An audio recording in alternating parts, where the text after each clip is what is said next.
Hello, one and all. Welcome. It is the RambleCast, July 12th. We made it here. We're in July. Almost halfway through July, actually. I don't know why that matters. Anyway, I'm here by myself. There's no Corbin. I'm also kind of here by myself. There's no topics. I mean, there's a few, but we're going to keep this a short one today. It's, in fact, going to be a really short one today. Hey, Diablo, how's it going? Glad to have you here. So, yeah, I mean, this week has been pretty much dominated by Amazon. They sucked all the air out of the room, and we're here with nothing. Absolutely nothing to talk about because they did it. They have completely consumed the entire world with their sale. That seems to be the way of things. Regardless, yeah, so that's kind of the Amazon is like, we're Prime now. They did. Like, every company just shut down news so that they could talk about deals. And it's, you know what? I wasn't actually going to make this a topic, but I'm going to quickly do kind of the anti-rant. And in no way am I'm coming from a weird place here, because I'm not defending any company for doing this, but I'm also not attacking them. I'm attacking the people who are kind of being D-bags about this. So I'm assuming everyone has noticed. I just realized that my exposure was a little off. Let's see if that can't be fixed by popping open the proper webcam settings. That looks a little better. So yeah, I've noticed a ton of people doing the dunk on Amazon. Or, sorry, not on Amazon. Well, them too. But a lot of people are dunking on websites that are covering deals for the yesterday, today, and honestly for the week or so leading up to this whole thing. It is prolific how many people have decided to do the whole,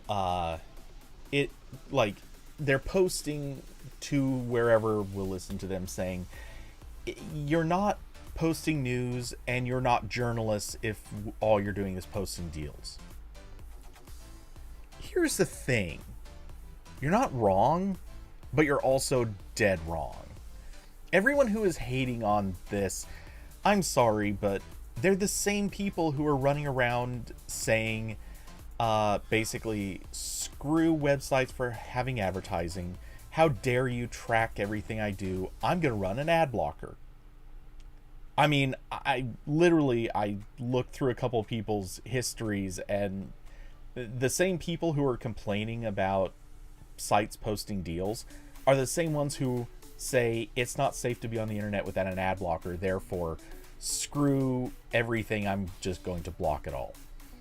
So, and while I don't know this for sure, I have a funny feeling most of them will also be the types that say, I'm not going to pay for news should be free.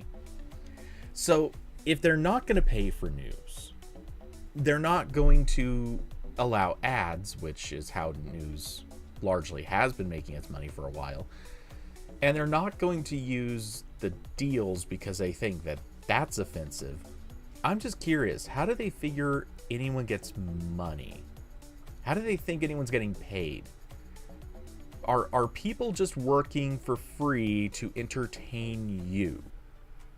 Look, I'm not on the side of companies that have decided to abuse SEO to its absolute brink.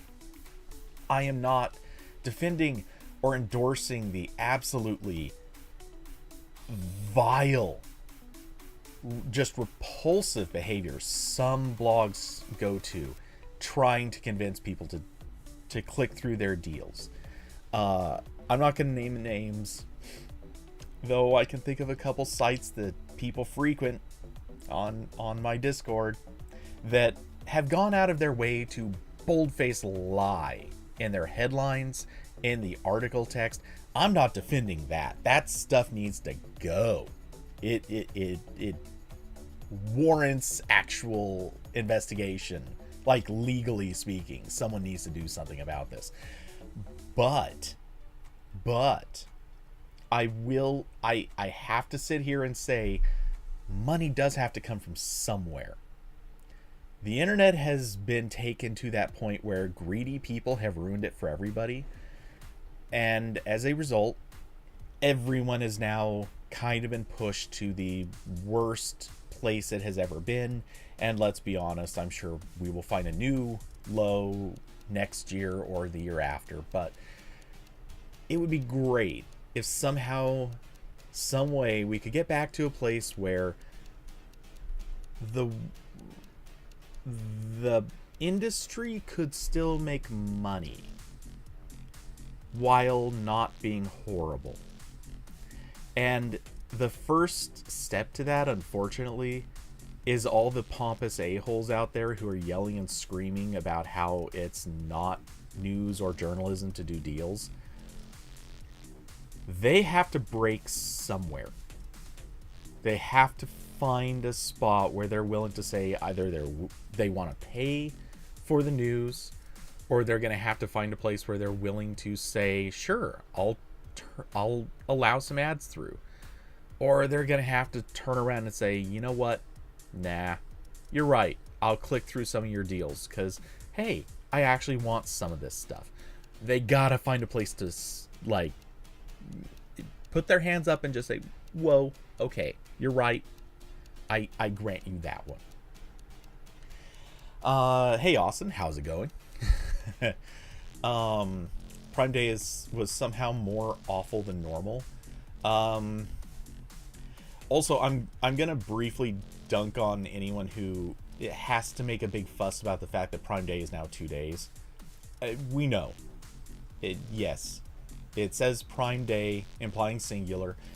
Turns out, it's now 2 days. Sort of how like Black Friday is now a full month. And let's be honest, Christmas, it was never just Christmas Day. Because we've all, none of us have been alive long enough to not know of Christmas Eve as just part of the tradition. And realistically, every day after Black Friday is just part of Christmas.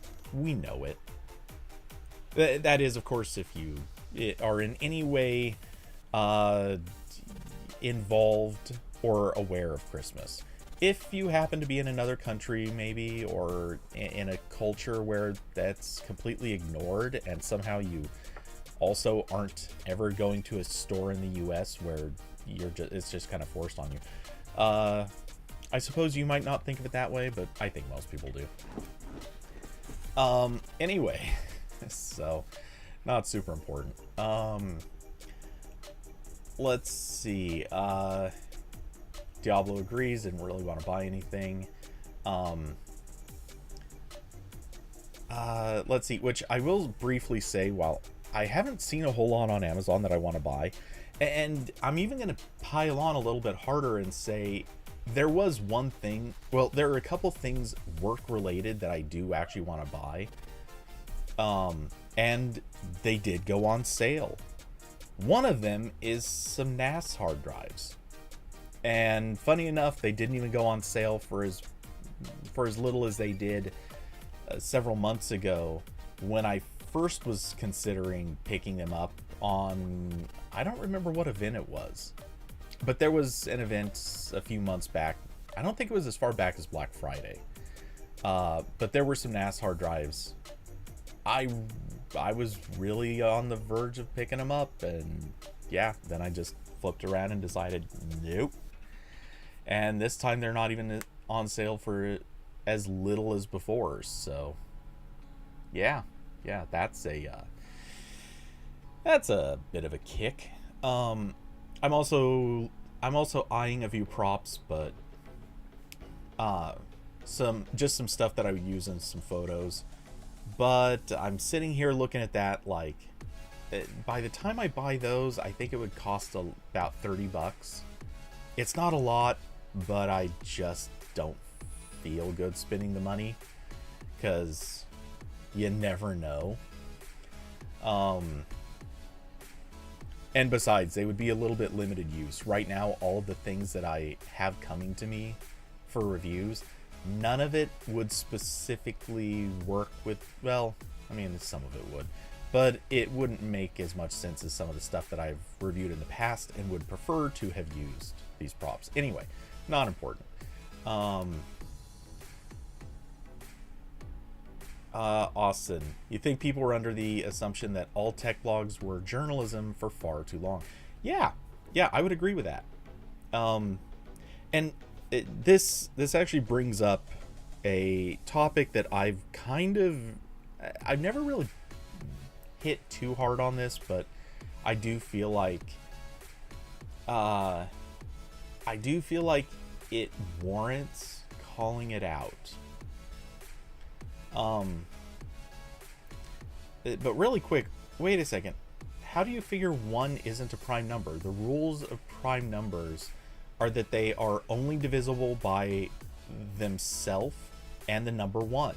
1 is only divisible by itself and the number 1, which happen to be the same number.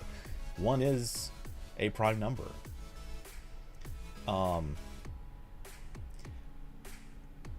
Unless I'm forgetting a rule, I don't think I am. Anyway. 1 isn't considered a unit. I don't think that's accurate. In what mathematical system is 1 not a unit? Hold on, I think we have to, is 1 a prime number? No. For a number to be called a prime number, sorry, this is on Google. Let me share the screen. Okay, for a number to be called a prime number, it must have only 2 positive factors. Now, for 1, the number of positive divisors or factors is only 1, i.e. 1 itself. So, number 1 is not a prime number. Note 2 is the smallest number that satisfies the definition of prime numbers. Huh. Okay. I feel like this is an incorrect definition, but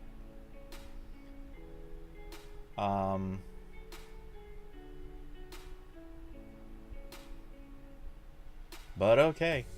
That's not how I ever learned it, but whatever. Finally, the math degree is paying off.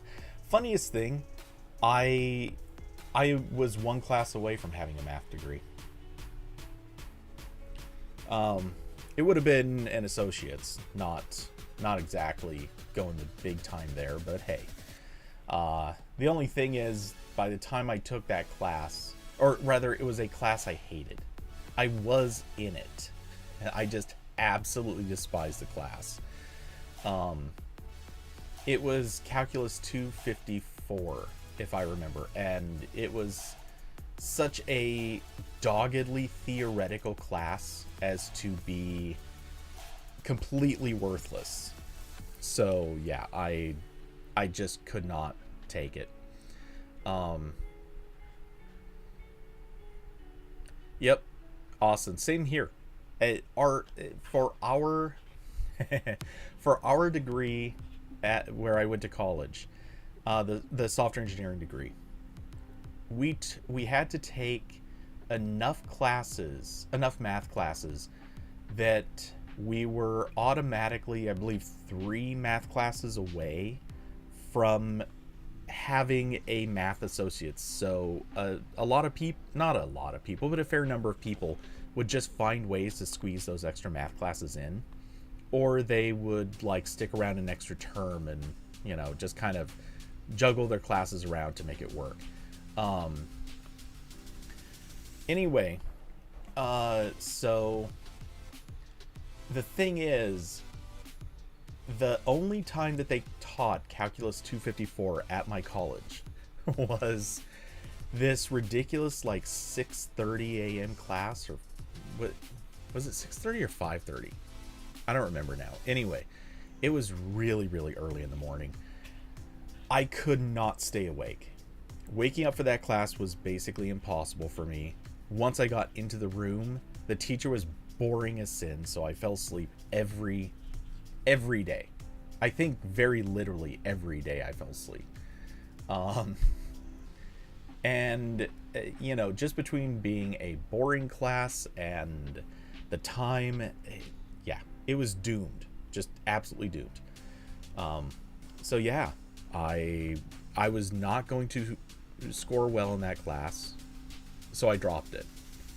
Now, technically, it was a required class for my degree. However, our college also had this policy where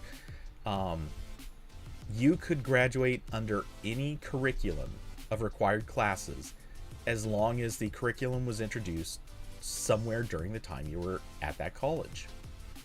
Well, they had just introduced a new curriculum that no longer required that math class.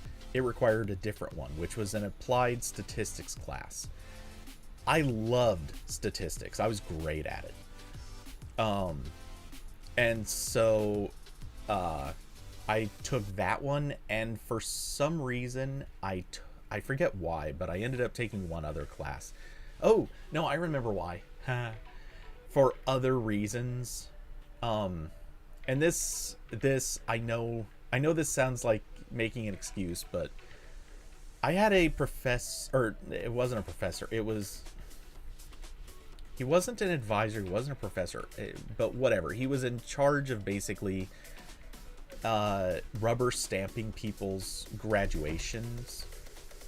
And ironically, when I first went to that college, he's the same person who said, "Oh, you're transferring in this long list of classes. That's fantastic.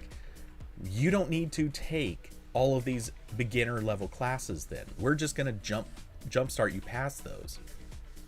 Same person a few years later sees my application for graduation and says, "Oh, well, you're missing all these classes. We can kind of juggle some things around to make a few of these disappear, but in order to fill out the rest of these, you're going to have to take a bunch of 400 level classes." And I am getting to a point with this in a second. So I had to stick around an extra 2 terms. Well, technically I only went to college, or I was only going to go to college for 3 years. I took a bunch of classes and piled things up and all this other stuff. Anyway, because of this, I had to stick around for 2 more terms into the next year because they didn't offer enough 400 level classes for me to get out any sooner than that. So, and I tried a bunch of ways to get out earlier. They wouldn't let me, which felt like a scam.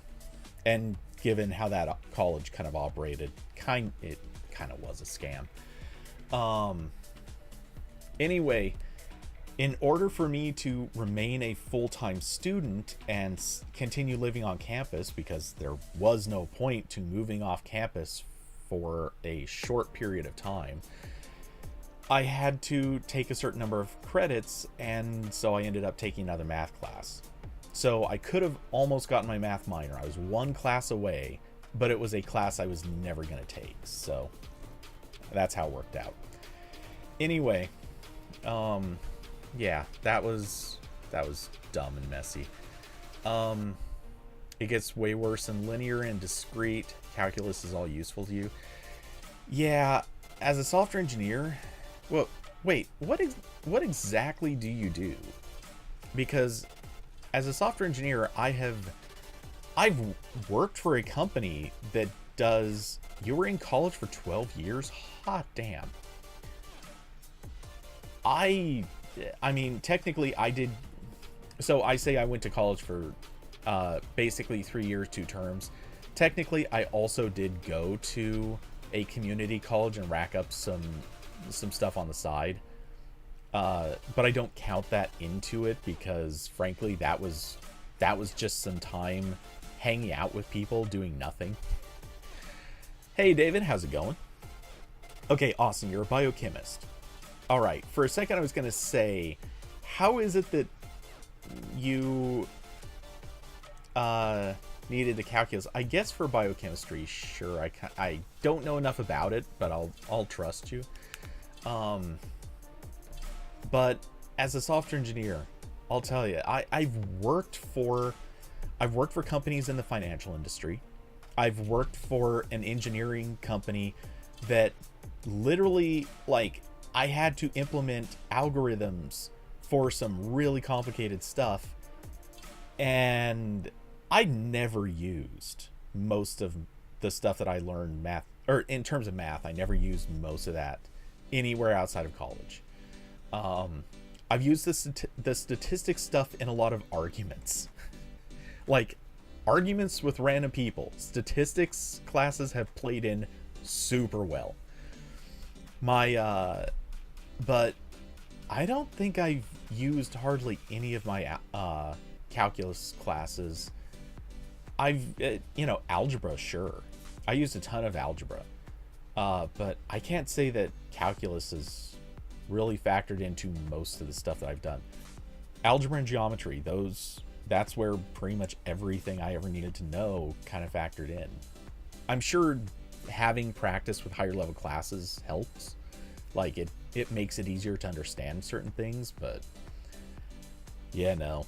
I mean, all the work I've done, and I can't say as any of it has ever factored in for any project I've done in real life. Or the highest level math that I've done, that is. Okay, so what was this even? Trying to think back, what was this even about? Okay, this all started because of the one is not a prime number thing. And David, yes, imagining the tuition bill. I don't even want to think about it. Austin, you need to work for the government long enough to pay it off. Shouldn't you go work for the private sector? I know they pay better. Or that's my understanding. Unless you're getting one of those crazy specialty positions where the government's like, money's no object. We get our money from other sources. Otherwise, I've heard private sector just pays way, way better.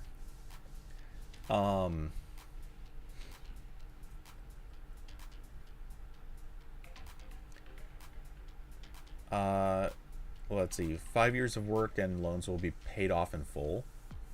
Is the government paying him? I am assuming that's what you're talking about. Because that I've heard of. Anyway. You also mentioned that your undergrad wouldn't let biochem students major in biology and chemistry too. Only one, because each was only one class away from bachelor's. Wow. Okay, so government pays it off after 5 years. That's good. At least that's a decent deal. Out of curiosity, do you have to pay interest until they pay it off? Because it feels like you shouldn't have to. But I don't know. Maybe whatever. Anyway, going back to, you do have to pay interest. That sucks. Okay, so I do want to go back to something you said earlier too, because I've got a just to throw this out there. You said people were under the assumption that all tech blogs were journalism for far too long. Yeah, not only do I agree with this, I'm just going to call out something that I've said it before about my own work. I honestly, when I was doing teardowns, I saw a lot of people make a big deal about like that being journalism, or calling, referring to me as a journalist. I didn't really consider myself a journalist. To me, teardowns were entertainment. And I feel like, yes, journalism can be entertainment, but the term journalist always in my mind took on a more more significant meaning. And just doing something for entertainment was never really part of it. Like, you have to have other things going on. And it's funny because I don't have a good definition for journalist that doesn't actually fit what I was doing or trying to do. Because with every teardown, I generally tried to make it educational. I tried to teach people something. I'm not saying that I was very successful all the time, but, you know, it is what it is. But I wanted it to be informative. I wanted people to learn from teardowns. I didn't want it to just be, oh, look at the hot new feature. Even though I'm sure that's how most people read it. But yeah, you know, I've always been of the mindset that there's the only way to really achieve that status of being a quote-unquote journalist is to find a way to inform the public on things that are important. And I'm not really convinced that I did the whole lot of that in 10 years of writing for a tech site. I'm sure I've done it a few times, but not to the extent that it becomes brag worthy. It just to the extent that I can wear the name without being totally a sham, but you know, that's a stretch. I'm finding the scoop on the latest deals. Hey, for what it's worth, I have not written a deal post in over a year for sure. Or I don't think I have. There's a chance that maybe I did last Prime Day, but aside from that, I've kind of just fully backed away from writing deal posts. So, yeah. Not to say that I didn't do plenty of them. But hey, so speaking of deals, wow, is that a bizarre transition? Let's tackle a few of our topics. First off, may as well talk about this deal. Microsoft is going to officially get to buy Activision Blizzard. It is a thing. The final hurdle in this whole process has finally been knocked over exactly 1 week before Microsoft would have had to pay $3 billion in termination fees to Activision Blizzard. I believe it was $3 billion. I could have that number wrong. I guess I'm going to quickly skim and make sure that that one's sticking in my head. But yeah, so the deal... Oh, wait. It wasn't even a week? Wait, July 14th is what I'm seeing here. So, okay, I guess that's... Oh, no, wait. That's on something else. Okay, I'm going to assume it was a week. I don't care anymore if it's right or wrong. But regardless, yes, this is a done deal. So Microsoft will be acquiring Activision Blizzard officially in a epically huge amount of money, no doubt. The FTC has they basically dropped the ball, and they failed in getting their preliminary injunction. So yeah, that's the end of the game, basically, because the UK and EU have both dropped their objections, or rather the UK has dropped its objection.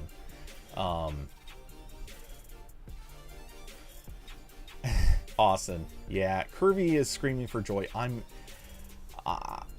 incredulous about this. I don't have a lot of faith that this is going to have any effect or any positive effect on Call of Duty's franchise.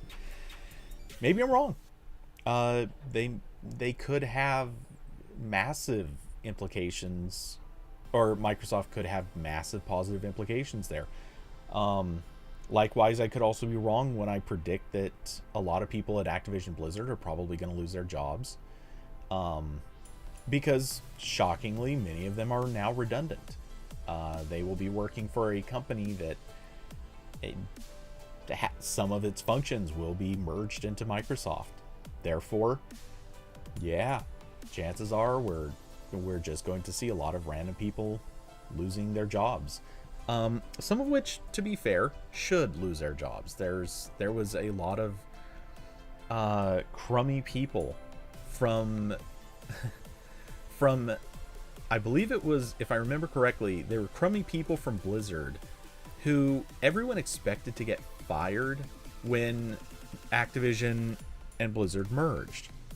And then those people weren't fired. They continued to stay on and bring a toxic bro culture attitude with them from Blizzard into Activision. And now some of those same people are presumably going to have reasonably high-ranking positions in the merged company. So, will Microsoft fire some people? Yeah. Will they be firing the right people? Probably not. So, yeah, I'm not holding a lot of faith that this is going to be a great result in any particular way. Regardless, we are now going to see Microsoft get bigger. I think everyone already knows. Like, anyone who believes that this isn't going to eventually result in either some kind of favoritism for Call of Duty on Xbox, or maybe it'll just become exclusives for Xbox, and they will basically restrict any of this from appearing on PlayStation and, let's just say, Nintendo's properties. Because chances are exclusives are exclusives. They're probably not going to exclude PlayStation without also excluding Nintendo. So with that said, yeah, the judge was a gamer. Oof. Let's hope that's not how things are, but we also kind of know that's how things are.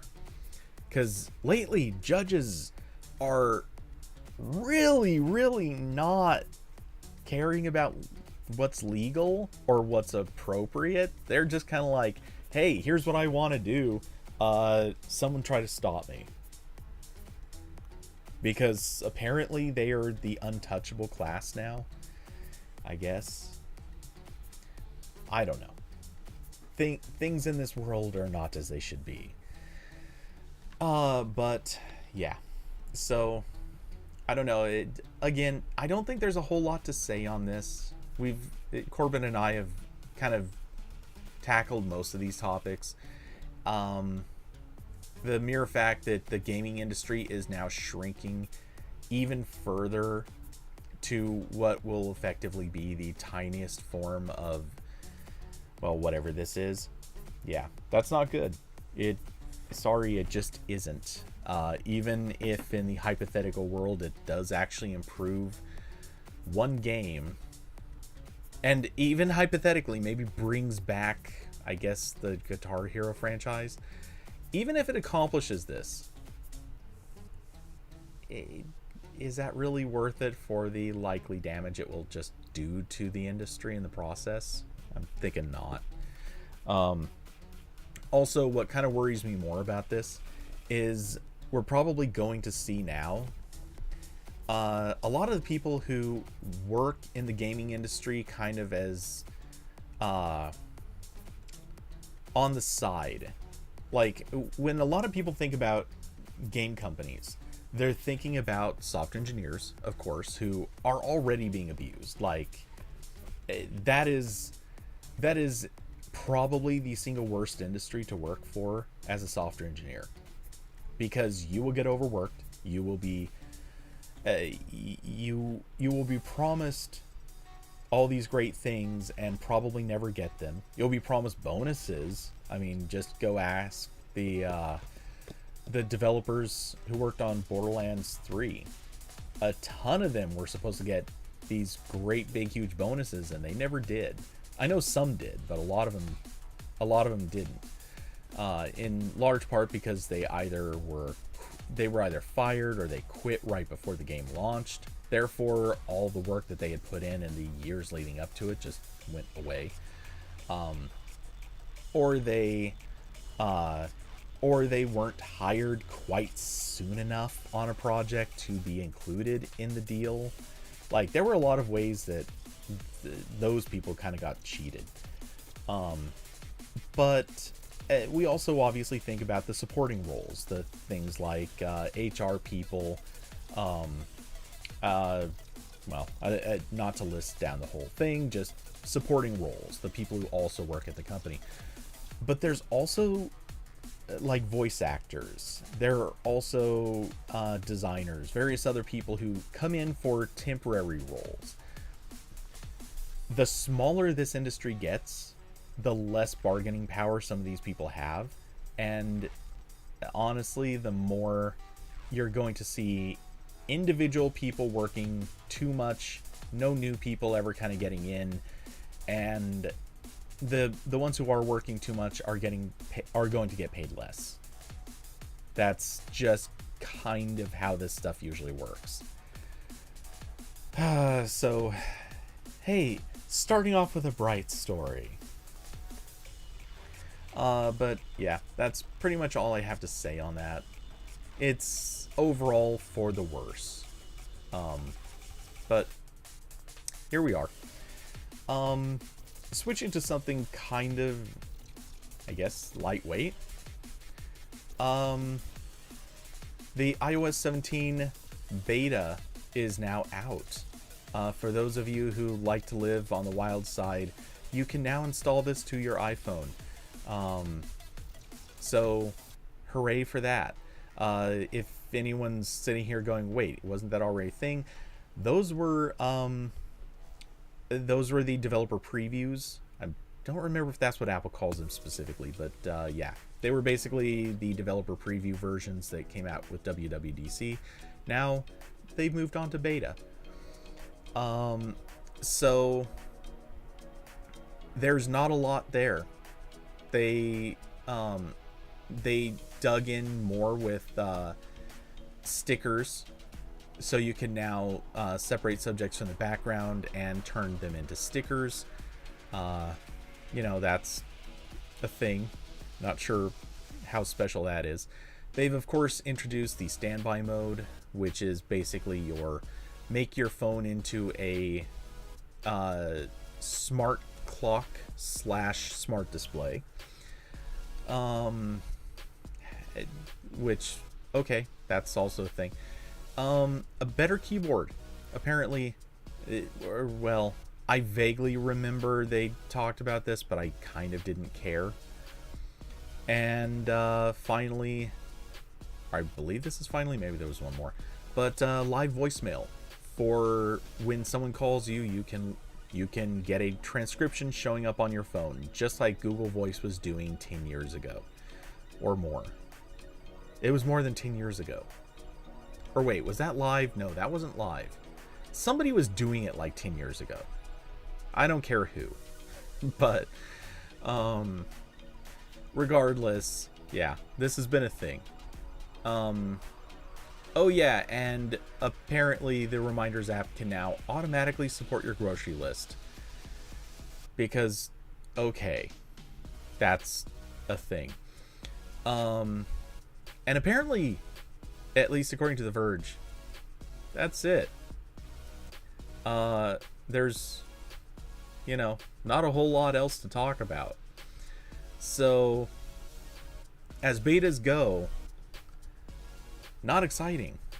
And hey, that's the classic reminder that we have that smartphone operating systems are now, by any objective measure, a relatively mature thing. They don't get a ton of new holy crap features. They get a lot of small improvements and iterative stuff, which is probably for the best. Like I said, short one. Moving to the next. I figured I would bring up Threads because it's not like it hasn't been talked to death already. Fortunately, this is going to be a relatively quick one too, but So, am I using Threads? Short answer, kind of. Not a lot. I'm still mostly using Mastodon because, frankly, Mastodon has earned itself the position of being the most, to my mind and my experience, it's the more social of the social networks. And I'm finding that the things that I'm seeing, the people I'm interacting with, such as I am with Threads, which is still pretty minimal, and how it's all working, I'm finding two very different experiences between the two, which is kind of leading me to think I'm probably going to end up kind of having to use Threads at least a little bit and using Mastodon primarily. The thing that I'm finding is communities differ between the two. Specifically on Mastodon, that's where most of the journalists and reporters and news people went. And I know I'm throwing around the word journalist a lot lately, but yeah, I mean, that's where a lot of people went. You could obviously attribute this to different things. Like, some people really care about the freedom to post what they want without some CEO deciding maybe that they don't want that getting out. There are some who just simply appreciate that there's no algorithms, so they're not like, if something gets posted and people find it important, it'll actually gain traction without necessarily getting completely overruled by something else that's just trendy and the algorithm assumes is more interesting to more people. So, you know, when it comes right down to it, I've noticed those people have gone to Mastodon. The group I found going to Threads that means that I'm probably going to be paying attention to it is software developers. And I find this interesting and weird because that's a group I thought was going to really, really jump into Mastodon. Because software developers, at least my impression of them, myself included, we're people that we can deal with making a compromise if it gets us the thing that we want. And we're used to, I mean, really, software developers are used to putting up with some broken, buggy stuff. And Mastodon 2 years ago was kind of broken and buggy. These days, it actually works pretty damn well. The apps are actually looking really nice. I will come right out and say this. On my Mac, I have a native app called Mona. It is basically just like Ivory, but I'm kind of making do with Mona right now because, well, one day I'd like to actually pay for it. I'm using it in its free mode right now. And the difference being Ivory has a monthly subscription or yearly, whichever. Mona is a one-time purchase. So I'd kind of rather just buy into that. Regardless, as it stands, like, Mona is a really great app. It is pretty much on par with Ivory. And then on Android, I think I'm using Tusky. There are a couple of others that are also really good. Like, the apps are fantastic, or at least approaching fantastic. Like, the experience on Mastodon, if you're using an app, honestly is like 10 times better than the apps for Twitter have ever been. And I'm even including the old apps. Like, old Twitter apps were not as good as the Mastodon apps are now, because most of the best Twitter developers took the things they learned and then applied them to their new apps for Mastodon, and they just simply made better apps. It's kind of funny, but yeah, it just worked out that way. And Instagram has always had its own app. Let's see. Facebook, well, it's hard to include, but years ago it used to allow a third-party API. David, you feel like Instagram had a big software developer community? Really? I don't recall ever really seeing it. I mean, don't get me wrong. I know some people tried to post software developer oriented stuff there the same way that like influencers or, the positivity crowd would kind of just post, like the classic word picture memes, a picture of a sunrise and something about how lovely every day is or stuff, those kinds of things. I know that there were software devs who did that kind of stuff, but I never felt like it was a very developer-oriented group. If anything, I thought Facebook was a little bit more friendly to that. Regardless, I've noticed a lot of people on Twitter on Threads are trying to build up software like circles and communities there. And so for that reason, I think I'm probably going to be kind of using both.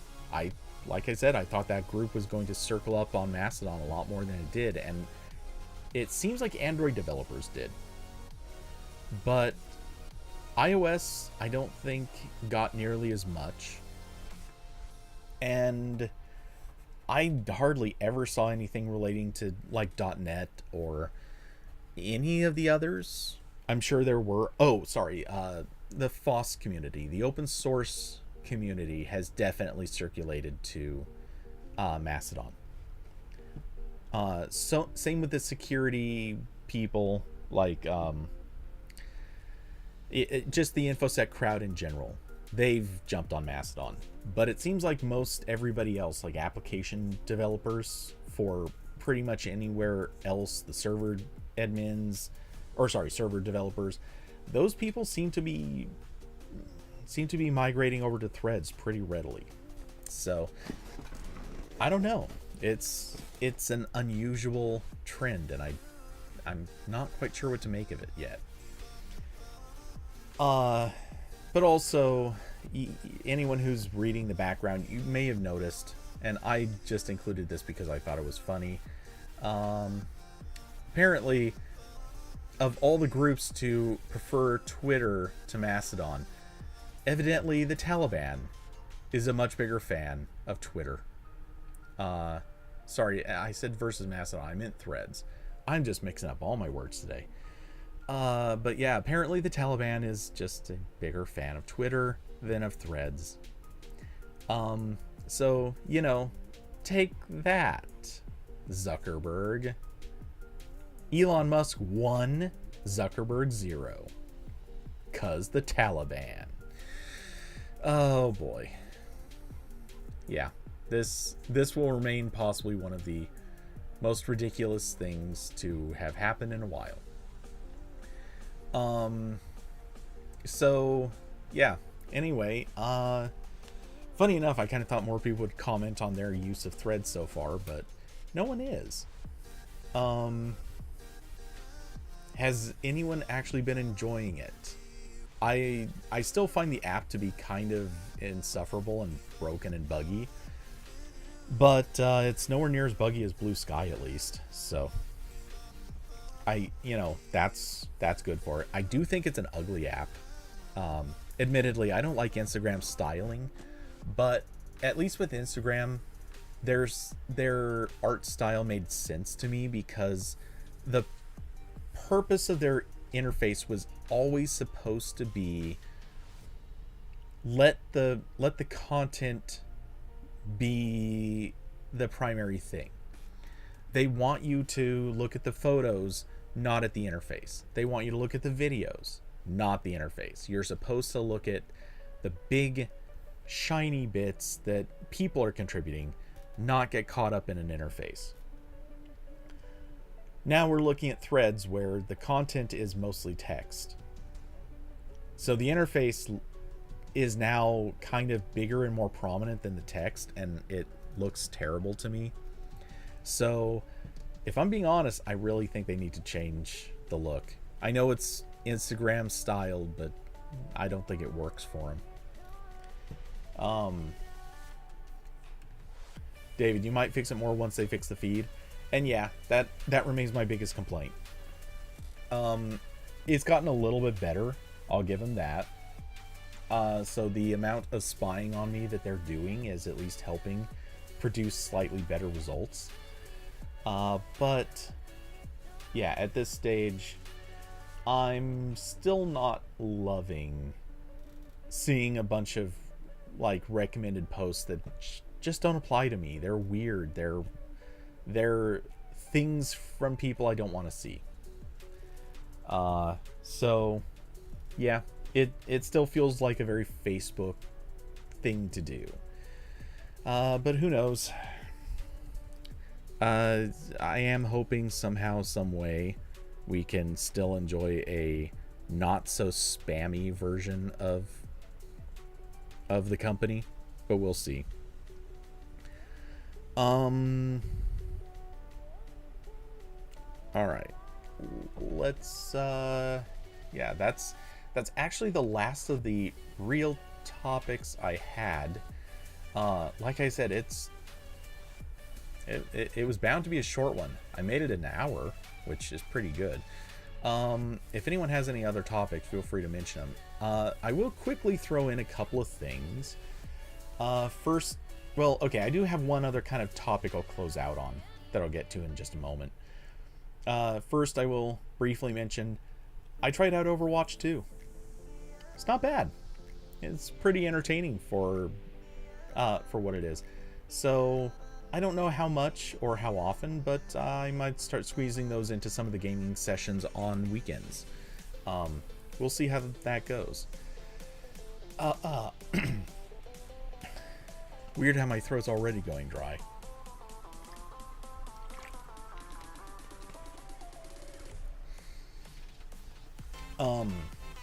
So yeah, and if anyone digs Overwatch 2, maybe we'll get some more people joining in on that.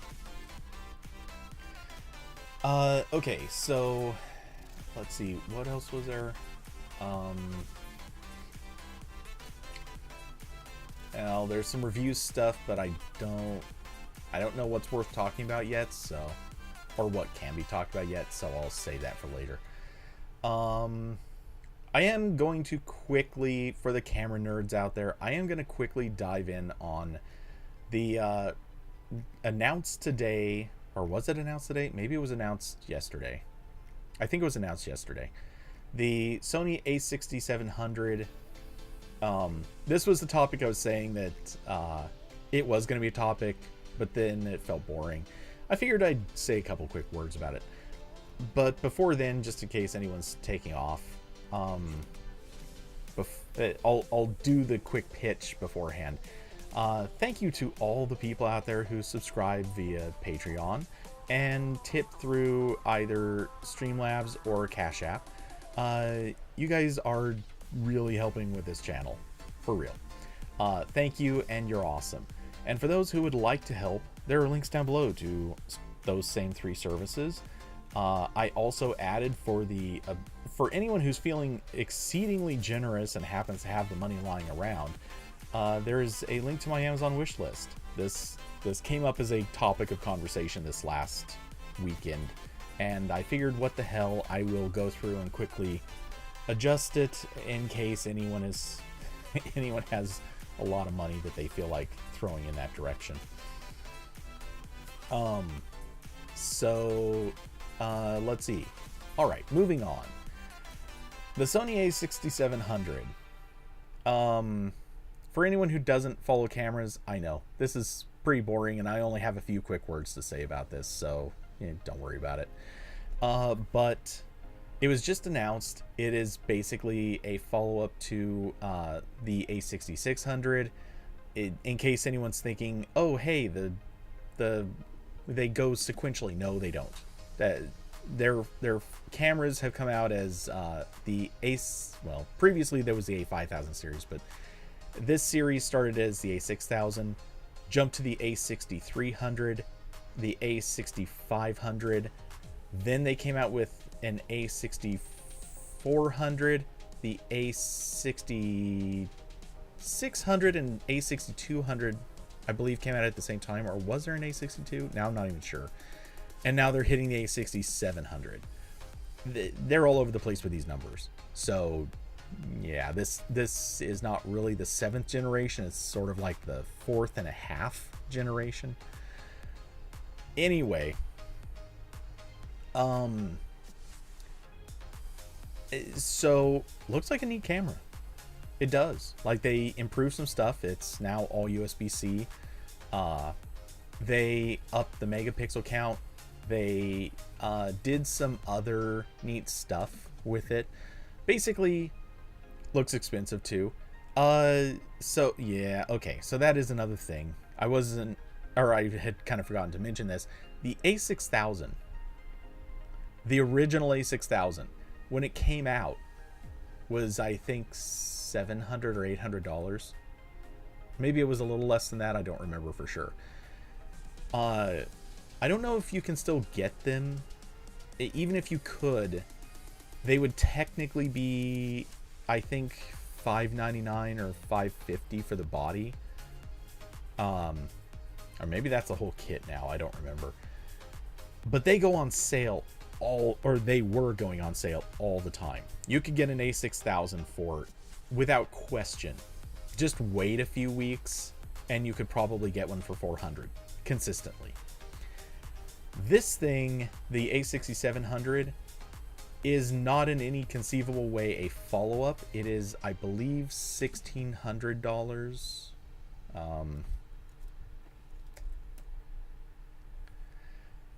Classic trick. Anytime you want to find a price on a page, just search for 99 dot and you will probably find your price. Anyway, sorry, it's $1,400. So yeah, it's not a pricey, or sorry, it's not a cheap camera. This is supposed to be their cheap line, but yeah, the A7 series, which is their pro level cameras, those have been going up in price, and now the budget line is just decidedly always over $1,000. Yeah, David, I couldn't agree more. They need to have good budget cameras, and it feels like their idea of doing budget cameras these days is either go buy a very old model or go buy one of their fixed lens cameras that's basically a point and shoot, which honestly they're making really great fixed lens cameras, but the problem is that locks you into a single lens. They're usually not the best, and they're always limited in other weird ways. So yeah, I tend not to recommend those to very many people. Regardless, yeah, that's where they're at now. So the thing that stood out to me with this camera is like, in many ways, it is a really great design. They actually hit some points that a lot of people are impressed by, like having 4K 60 support, and they can actually do 4K 120, which, holy crap, for I don't want to call it a budget camera, but for something that is just a little above budget, technically speaking, 4K 120 is ridiculous. Like, some phones claim to do this. They're not really doing it. They're lying. When they do 4K at almost any frame rate, a lot of phones are actually giving you a crappy bit rate. Some of them give you good recording quality, but a lot of them are basically giving you what is effectively like a 1080p image that's being upscaled to 4K for the sake of faking it. They're giving you an actual 4K image, which is pretty impressive. Things at this price usually don't do this. So cheers to Sony. They're doing some pretty good stuff here. That being said, The one thing that kind of surprised me is some of the higher level A7 series cameras, particularly the A7 IV. That came out about 7-ish months ago. The A7 IV has a ton of really cool autofocus features, and a lot of stuff that's based on AI. Evidently, this camera is using a lot of the same hardware, different sensor of course, but same hardware, a lot of the same software, but apparently they didn't include some of the AI features. And that's what disappoints me. I was kind of hoping, not that I was going to get this camera, I'm not really interested in getting it because I'm also a bit of a snob about the sensor size. And for what I need, I actually want a full frame sensor. It actually suits what I do more. That being said, I find myself sort of wanting to see them do AI across more of their cameras. And right now the AI is predominantly used for autofocus, where they're not using it in the same way. They're not using it the way that like Google and Apple do, to do like fully to fix images that are taken that otherwise would be kind of hard to do right. They are using it to improve their HDR. From what I understand, Sony's HDR is taking advantage of some AI. They are doing more of the stuff like taking multiple shots and merging stuff together. So cheers to Sony for that. That's great. I don't believe they're doing that on this camera, but I could be wrong. But yeah, I guess I just kind of thought that they would include some more of those features. I'm a little disappointed that they didn't. That being said, one of these days I want to get an A7 IV. I don't really have much other way to end than that. Either an A7 IV or whatever comes later. Actually, I think the next thing that they're probably going to upgrade is their stills camera, the R series, and then they'll probably move to the S series after, well, almost certainly it's time for the S to get an upgrade. So I think that's coming soon, and not gonna lie, if I had my choice of the three, that's probably what I would pick up. Because doing video is becoming more and more a part of what I'm doing. Which, speaking of, part of what I'm going to do after I finish with this is go edit a video. Because that's just that's becoming more and more my day. David, love the camera talk. Yeah, I wish I had more to say on it, but once I read through some of the early reviews, it occurred to me that this is a great camera, but it was a lot less interesting than I thought it was going to be. It was just kind of they took a lot of stuff that has already shown up in other Sony cameras. They kind of scaled a few things down or removed a few features, and they're selling it for cheaper, which makes sense, and that's what I would expect. But at the same time, I was kind of hoping that they would do sort of what Apple has done with its laptops over the years, where sometimes something at the lower end gets the better stuff before things at the higher end. I like to see that, and that is happening a little bit at Sony, but not enough. I would have loved it if this camera came out and they're like, hey, the Pro line doesn't even have such and such feature yet, we're putting it in this, and when we update the Pro line in, over the next year and a half, all of those cameras are going to get these features plus the next new thing that we develop. That's what I want to see. That's what I want to see companies doing, not just camera companies. I want to see everybody doing this. I can't believe it, but because of your comment about loving the camera talk and me making a few more words about it, I just found a point. I want to see companies stop with the whole thing where the top tier product has to have the best things all the time. No, at a certain point, if you release the lower tier thing a year and a half, 2 years after you release your top tier product. Put good stuff in it. Put new things that no one's seen before from your product line.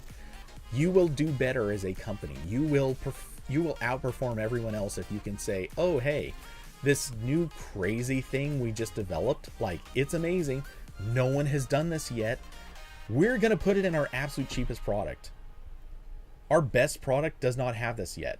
Our next best product doesn't have this yet. No other product in our lineup has this. But guess who also doesn't have this? Anybody else. We're the best, and we're putting it out there on the budget thing. Do that, companies, and you will completely dominate the market.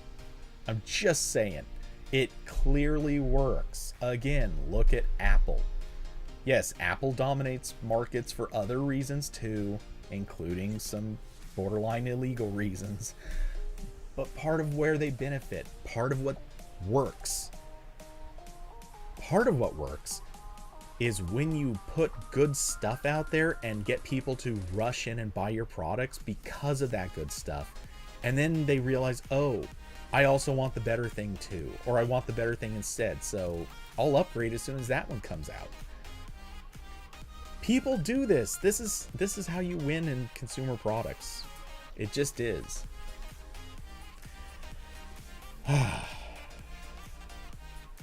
I'm done. Yeah, so yeah. I think that about hits it for today.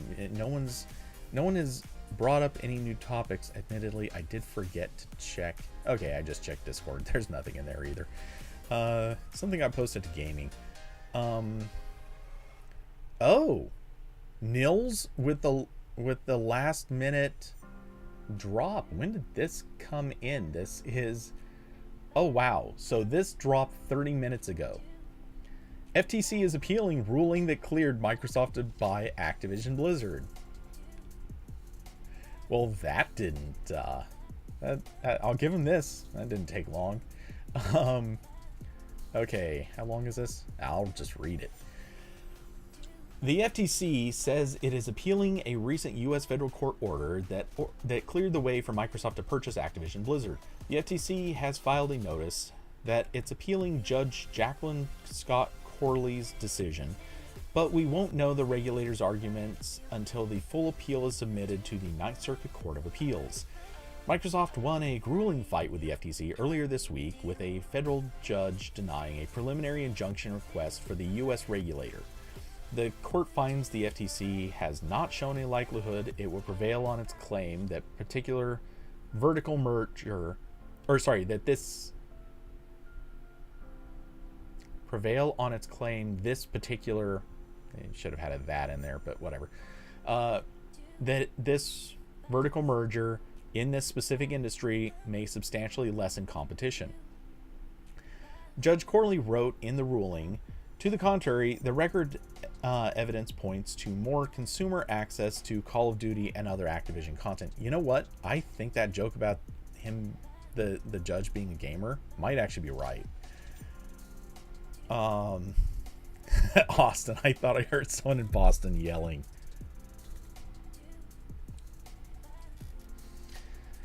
Oh, wow. Wow.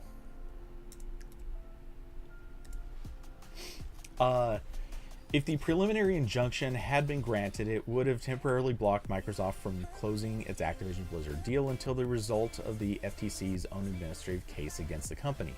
That separate legal challenge is still due to commence on August 2nd. Now that the FTC is choosing to appeal the decision, the regulator needs the Ninth Circuit Court of Appeals to issue an emergency stay to extend the existing temporary restraining order that is set to expire at 11:59 p.m. on July 14th.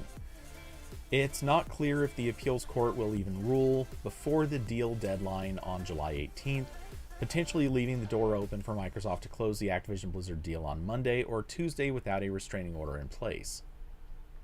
Microsoft still needs to resolve the issues of the UK's Competition and Markets Authority with its acquisition before it can close, after the regulator blocked the deal on cloud concerns earlier this year. Okay, I thought the UK had dropped that. I guess I'm misremembered or misheard.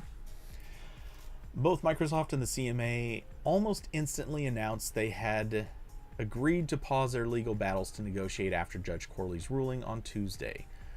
In a surprise statement on Wednesday, today, the CMA then warned Microsoft's opportunity to restructure its deal could, quote, lead to a new merger investigation.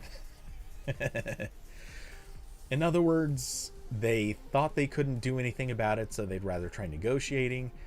And once they saw that it might not go through so easily, they're back to the let's actually go back to fighting this because we think we can still leverage you.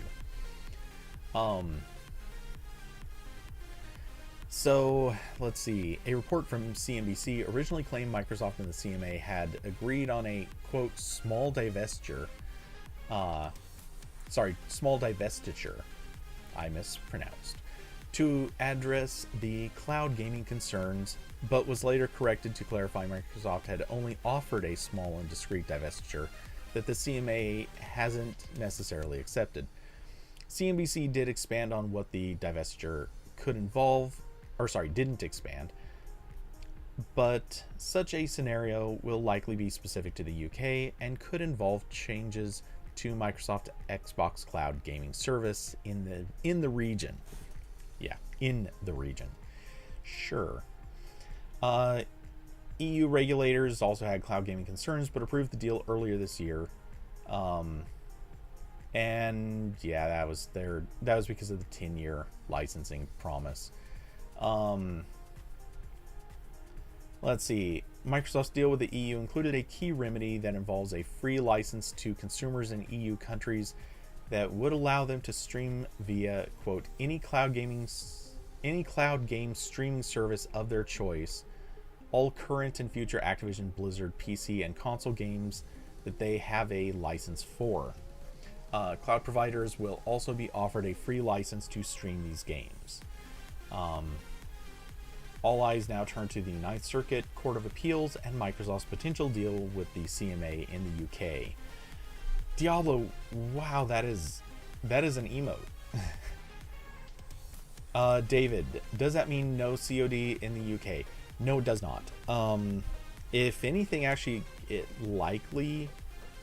Well, I think there's nothing firm yet. In theory, it could mean that eventually, but at present, it doesn't. So it is a big fat we'll see. There's a chance that the UK might, if the UK doesn't agree to these, doesn't find a deal with Microsoft, what's likely to happen is Microsoft will, or at least my theory, Microsoft will just go ahead with the merger straight through. They will not question it. They will just simply declare that they need this to go through. It's a done deal. And they could just simply say, look, sorry, but UK, we're not going to operate in your territory anymore. They have that option. And the UK's population, I mean, I hate putting it this way because I know this sounds maybe kind of bad, but realistically, the termination fee just for failing to acquire Activision Blizzard was $3 billion. Are they going to make $3 billion from the UK? Maybe, but probably not. So logically speaking, it's better for them just to acquire Activision Blizzard. It's just a better deal for Microsoft at this point to go forward with the acquisition, even if the UK tells them no. And Microsoft basically just says, all right, fine, we just won't do business with you for a while. Or Activision Blizzard will not operate in that territory. It's not like they're going to block Microsoft itself. So, yeah. Could it happen? Sure. Strictly speaking, if things got really hostile, there is actually a more wild scenario here. I don't think this will happen. I honestly, I think this is ridiculous. It would never stand a chance of happening for a lot of reasons. But in theory, the UK could decide that because Microsoft owns Activision Blizzard and they did not approve of the deal, they could, in theory, decide to block all of Microsoft's gaming division, because that would now be a thing. Which means that they could decide to block the cloud gaming. They could block Xbox entirely. They could block all of Microsoft's gaming subsidiaries. In theory, they could block all of Microsoft, but I think we all know that that's way beyond, too many steps too far. But there is a version of this where Microsoft is too hostile, and as a result, or the UK is too hostile, and as a result, one of them declares, this basically, screw you, we're not allowing Microsoft's gaming division in the country. Now, I don't see this happening because it would basically just hand exclusivity to Sony, which that's obviously bad that's worse for the market. Like, no matter what Microsoft is doing now, it would be worse for the market if you just hand a territory to a company, especially in such a hotly contested style as this one. So yeah, I don't see any chance whatsoever that happens. But if it were to happen, that'd be interesting. By the way, in case anyone's curious and somehow doesn't want to go look at the Discord, there's the link to the article I'm reading. I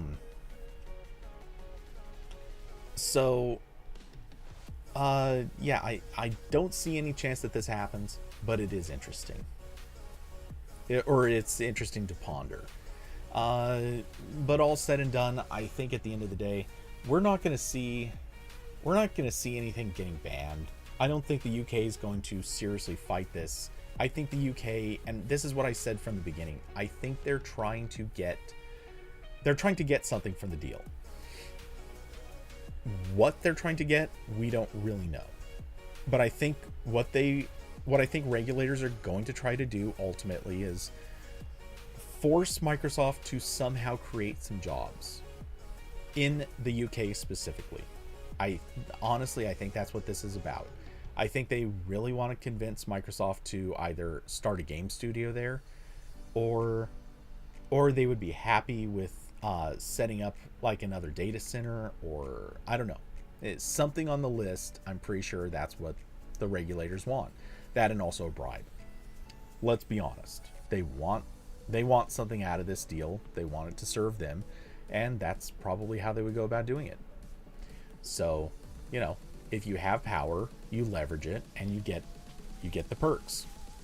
Hate to say it, but that's probably how this is working, or what this is about.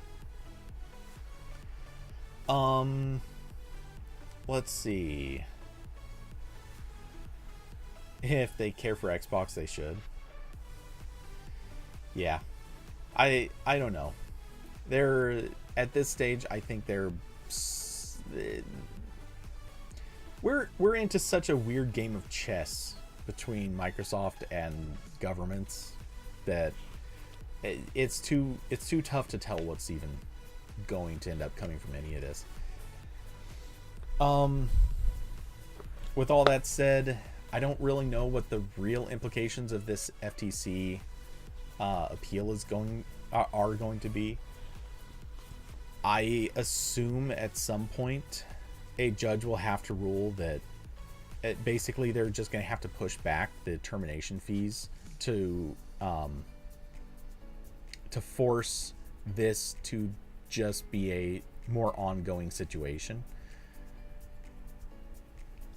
I don't know.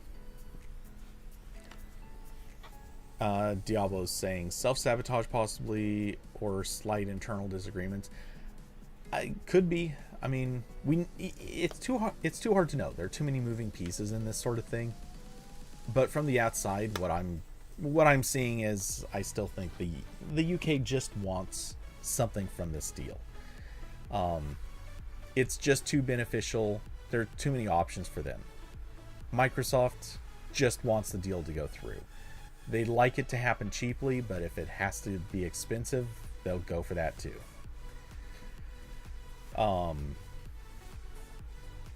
That said, like I said, I think at this stage the FTC, they gotta basically push, or a judge at some point is going to have to push for that termination date to be forcibly pushed back so that all this stuff can actually play out in court. But yeah, we'll see. I don't know. All right. So yeah, I've run out of things to babble about. Unless, let's see, quickly glancing back, I think the odds of The Verge having anything interesting sitting in from the last like 20 or 30 minutes is very low. Nope, still a lot of Prime Day stuff. Exciting. All right, anyway, so I think that about does it for me. Really quick, not that I think anyone cares, but I will just throw in a side note. A couple months ago, whatever, I reviewed some earbuds that have a like digital display on the case. Pretty great earbuds. They're expensive, but they work really well. I like them. I'm actually going to be reviewing another pair from JBL very soon. Turns out it's a pair that almost every other company got to review already, so that's not the most exciting thing in the world. But hey, you know, why not? Yeah, I'm looking forward to reviewing those. Will be I don't know when they'll be arriving, but hopefully soon. I am quickly checking right now as I speak, just to see what are the odds that there's a shipping notification I haven't seen yet. Because I have a few things that are going to be coming to me from different companies, just different review units that are lined up.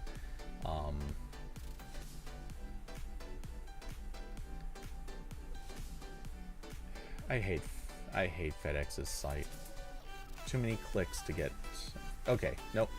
The only other shipping related news, though, I received the packaging for me to put my Pixel 7 Pro into, and Google did not include a return label, which I'm a little furious about.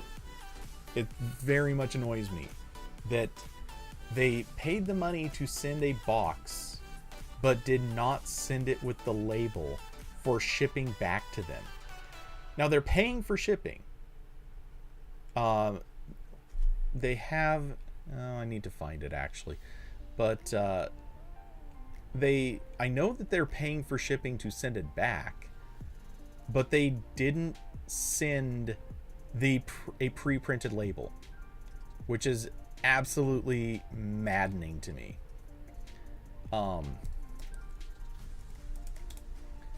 Let's see, where is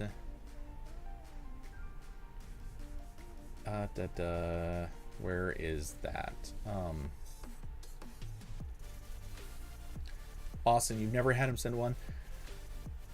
Okay, and that's fine. I can accept that they don't send it, or sorry, I can, you know, well, no, that, sorry, that's not what I'm getting at. It annoys the hell out of me that they don't send it. Just simply that. Why not send it? Why not print out the damn label, stick it on the box, and send it? Because that way you don't have to sort out printing a damn label. I just truly don't get that. It makes no sense to me.